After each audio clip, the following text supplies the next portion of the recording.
राष्ट्रीय नेते शरदचंद्र पवार साहेबांनी कधीच भाजपच्या समर्थनाच्या प्रस्तावाला मंजुरी दिली नाही।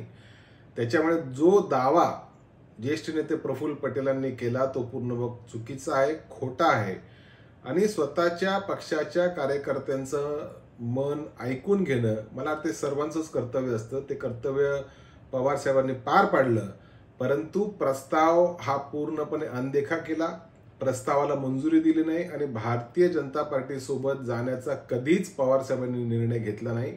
निर्णय कोणी घेतला?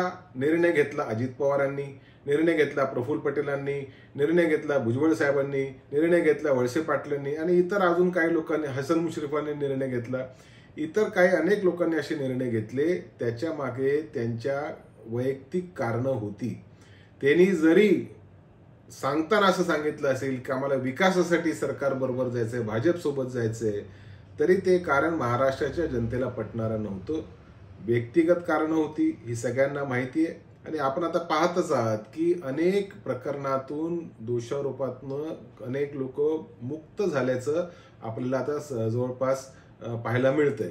त्याच्यामुळे पवार साहेबांचं नाव घेऊन लोकांना संभ्रम निर्माण करणं हे जे काम प्रफुल्ल पटेलांनी सुरू केलेलं हे पूर्णपणे चुकीचं आहे। त्याने ते ताबडतोबीने थांबवलं पाहिजे।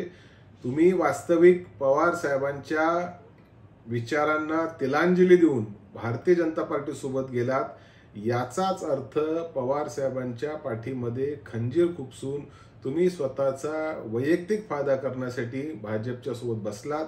त्याच्यात महाराष्ट्राचं कुठलंच हित नव्हतं, हे आता जनतेच्या समोर आलेलं आहे।